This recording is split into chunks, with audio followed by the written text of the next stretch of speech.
बोलो शंकर भगवान की जय।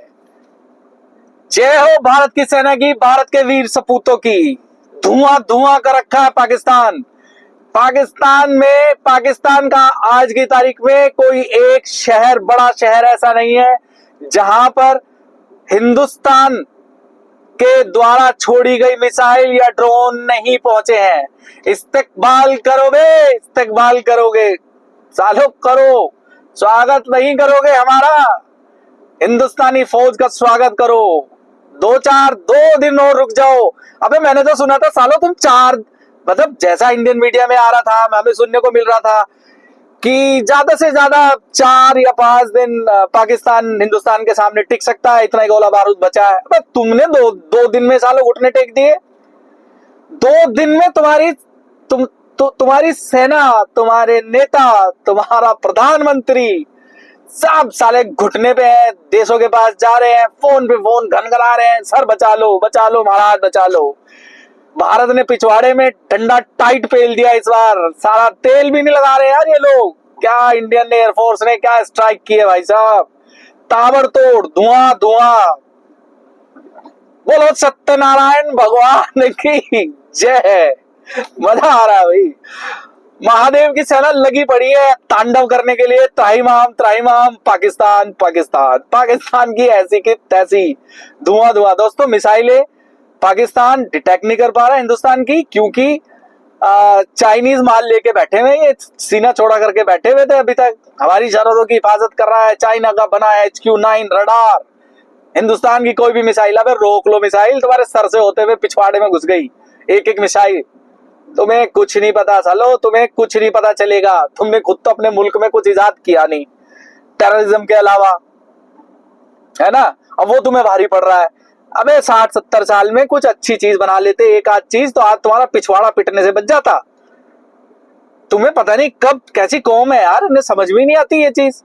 70 साल कम होते हैं कोई भी नई चीज का इजाद करने के लिए, नए अपने देश के लिए डिफेंस इक्विपमेंट्स बनाने के लिए, नई टेक्नोलॉजी लाने के लिए 70 साल कम होते हैं क्या जाहिलो। तुम्हें कितना टाइम मिला है, और तुम शताब्दी नहीं पार कर पाओगे बेटा, तुम नहीं देख पाओगे शताब्दी।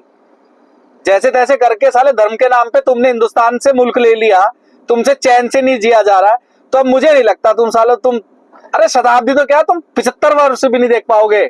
ये तुम्हारे आखिरी दिन चल रहे, तुम्हारा काउंटडाउन स्टार्ट हो चुका है, तुम्हारा काउंटडाउन स्टार्ट हो चुका है पाकिस्तानियों। अब कैसा लग रहा है तुम्हें।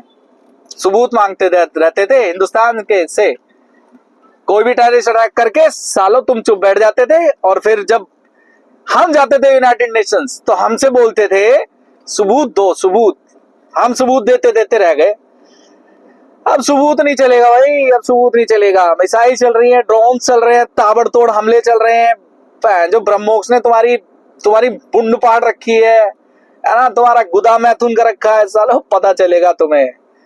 अबे गुदा मैथुन में तो तुम लोग एक्सपर्ट हो यार पाकिस्तानियों। मैं पाकिस्तानियों से मुखातिब हूँ दोस्तों, इस टाइम में पाकिस्तानियों से बात कर रहा हूँ। क्योंकि पाकिस्तानियों, तुमने हमने प्रधानमंत्री को भी नहीं छोड़ा सालो, गुदा मैथुन कर दिया उसका जेल में भी। तुम्हारे मेजर यही काम करते आए हैं सालो। मदरसा छाप गटर छाप कीड़ो, तुम्हारे मेजर शेरों से टकराने के लिए नहीं बने हैं, जेल में किसी के साथ रेप करने के लिए बने हैं। बस वर्दी पहन ली, अब हमें जेल के अंदर घुसने से, बाहर आने से कोई नहीं रोक सकता, है ना। कोई पुलिस वाला भी नहीं रोकेगा, कोई कुछ नहीं कहेगा। हम किसी के साथ कुछ भी कैसा भी व्यवहार कर सकते हैं, बस इसीलिए बनी है तुम्हारी सेना। तुम्हारी सेना बस इसी लायक है, घुटने टेक दिए हैं सालो। और उधर तुम्हारा बलूचिस्तान तुम्हारे साथ ठोका ठाकी करे जा रहा है ना। तुम्हारी कितनी वर्दियों के ढेर लगा दिए थे तालिबान ने, तहरीक तालिबान पाकिस्तान ने डूरन लाइन पे। तुम्हारी सेना के जवानों को ऐसे मतलब जबरदस्त पेलन प्रक्रिया चल रही है भाई साहब। बलूचिस्तान ने तुम्हें धुआं कर रखा है, छींतड़े उड़ा रखे हैं। तहरीक तालिबान पाकिस्तान वो तुम्हारी ऐसी तैसी कर रहा है। इधर हिंदुस्तान के शेर, हिंदुस्तान की तीनों सेनाएं, है ना, तुम्हारी वाट लगा रखी है तुम्हारी। तुम नहीं सुधरोगे। 70 साल कम होते हैं, बढ़िया टाइम दिया था तुम्हें, नहीं सुधरे तुम, मरो सालो अपनी मौत। तो हाँ, एक न्यूज आपको देनी थी दोस्तों। पाकिस्तान के रावलपिंडी में एक स्टेडियम था जिसमें कल रात को एक मैच होने वाला था। उसको भारत की सेना ने धुआं धुआं कर दिया, मिसाइल से, ड्रोन से खत्म कर दिया। वो खत्म क्यों किया? वहां से भारत की फौज ने डिटेक्ट किया कि इस पर्टिकुलर जगह से ड्रोन आ रहे हैं, अटैक कर रहे हैं। तो इन्होंने डिटेक्ट किया, लोकेशन टारगेट फीड किया और उड़ा दिया। अब सोचो इन लोगों की मानसिकता, सोचो ये कहीं ना कहीं हमास से, मतलब इन्होंने हमास से देखो क्या चीज सीखी है। जैसे हमास करता था ना, हॉस्पिटल्स, स्कूल्स, पब्लिक प्लेसेस में बच्चों के बीच, औरतों के बीच में चुपके वार करते थे इजराइल पे, और जब इजराइल उधर से गोला मारता था तो रोना पीटना इनका चालू हो जाता था। दुनिया में चिल्लाते थे कि देखो ये कैसे मार रहे हैं, मतलब इतने सारे बच्चों को मार दिया, और उनकी फोटो खींच के वायरल करते थे, है ना। अब सारी दुनिया समझ गई है, अब तुम लोगों की ये टैक्टिक समझ गई है दुनिया। अब तुम्हारे रोने पीटने से ना कोई फर्क नहीं पड़ता, है ना। तो इन लोगों ने क्या सीखा, आप देखो जिस स्टेडियम में रात को मैच होने वाला है, अबे कमीनों लोग आने वाले हैं, तुमने टिकट बेच रखी है, उसकी भीड़ हो जाएगी। सालो तुमने इतना हल्के में कैसे ले लिया हमें कि तो हम डिटेक्ट नहीं कर पाएंगे। पर तुम ही तो डिटेक्ट नहीं कर पाते हमारे मिसाइल्स, हमारे ड्रोन को हम तो डिटेक्ट कर लेते। तुम्हारे ड्रोन आ रहे थे रावलपिंडी के उस स्टेडियम से, उड़ा दिया। और पता है ये अपनी अपनी अपनी आवाम को कैसे चूतिया बनाते हैं साले। वहां पे एक बंदा वो वीडियो बनाने के लिए गया, शायद यूट्यूबर होगा पाकिस्तान का कोई, वो बंदा गया तो उसे अंदर नहीं घुसने दिया। उन्होंने कहा जी अंदर क्यों नहीं घुसने दे रहे हो? उसने न्यूज सुन ली होगी इंडियन न्यूज चैनल से कहीं ना कहीं कि रावलपिंडी का एक स्टेडियम है वो फोड़ दिया है भारतीय सेना ने। उसने न्यूज सुनी होगी, उसने कहा भाई हालचाल लेने के लिए चलता हूँ, देखता हूँ क्या हो रहा है वहां पे, सच भी है ये या भारत का मीडिया ऐसे ही फालतू की बातें कर रहा है। वो गया वहां जाके, उसने गेट पे, उन्होंने पुलिस वाले और जो फौजी वोजी खड़े थे उन्होंने मना कर दिया, भाई नहीं जाना। उन्होंने पूछा भाई क्यों नहीं जाने दे रहे हो आप अंदर? उन्होंने कहा आसमानी बिजली गिरी है स्टेडियम में, आसमानी बिजली गिरी, आसमानी बिजली। और कैसे जाहिल लोग हैं यार, अपनी जनता को ये इतना अंधेरे में रखते हैं, कमाल है। मतलब वो वीडियो वायरल हो रखा है, वो आसमानी बिजली बता रहे हैं उसको। हरामजादे ये नहीं बोल रहे कि बाप मार रहा है हिंदुस्तान, अब हमारी सारी गलतियों की सजा मिल रही है हमें, इसलिए स्टेडियम फोड़ दिया। अबे तुम्हें जरूरत क्या थी उस स्टेडियम से सालो, तुम्हें इंडिया को टारगेट करने की ड्रोन से, जहां तुम्हारी पब्लिक इकट्ठे होने वाली है।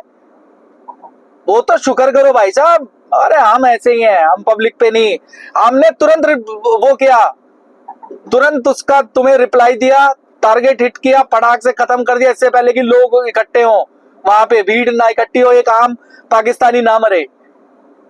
सालो तुम हिंदुस्तान के लेवल तक पहुंच ही नहीं पाओगे पाकिस्तानियों। कैसे हैं यार दोस्तों ये पाकिस्तानी, कैसे हैं यार। मतलब इनके बारे में ना पता क्या, मैं ये सोचता हूँ कि हर वीडियो में मैं ना कुछ डिफरेंट करूं। शुरू में मैं कोशिश करता हूँ अच्छी अपडेट, मेरा गुस्सा ना निकल पड़ता है, भड़ास मेरी निकल पड़ती है इन लोगों के लिए। यार बड़े सताए हुए लोग हैं यार, हम हिंदुस्तानी ना बड़े सताए हुए लोग हैं, पिछले 70 साल से आतंकवाद से त्रस्त हैं हम, और पूरी दुनिया हमारी सुनती नहीं थी यार। देखो गजब, और समय ने कैसे करवट बदली है। आज पूरी दुनिया का कोई ऐसा देश नहीं है भाई साहब जो पहलगाम के आतंकवादी हमले की जिसने कंडेम ना किया हो। चाहे तो मुस्लिम देश ले लो, चाहे यूरोपियन देश ले लो, चाहे नेटो के देश ले लो यार। मतलब मैं तो कह रहा हूँ पाकिस्तान का सबसे ज्यादा चड्डी आ रहा है ना चीन, उसका भी ट्वीट आया था मेरे ख्याल से, सबसे पहले ट्वीट चीन ने किया था। चाहे उसका रीजन कुछ भी हो यार, चाहे मतलब उसने कुछ भी, उसकी इकोनॉमी ध्वस्त होने वाली, उसे इंडिया का बाजार बहुत बड़ा लगता है, कोई भी रीजन होने दो, ये चीज तो हम पहले भी थे, लेकिन चाइना ने कभी इस तरीके से नहीं बोला, किसी भी देश ने नहीं बोला। समय बड़ा बलवान होता भाई, ये देख लिया, समय बलवान होता। लेकिन समय को बलवान करने के लिए ना इंसान को निरंतर प्रयास करते रहना जरूरी होता है। ये समय बलवान अपने आप नहीं हुआ, ये इस सरकार ने, इसके ऊपर ना एक वीडियो बनाऊंगा मैं बहुत जल्दी, बहुत शानदार वीडियो मैं लेकर आ रहा हूं, बस तुरंत एकदम बताऊंगा मैं आपको समय को बलवान कैसे किया जाता है, कैसे किया है। मैं आता हूं फिर फटाफट आता हूं जल्दी से नेक्स्ट वीडियो में। तब तक के लिए जय हिंद।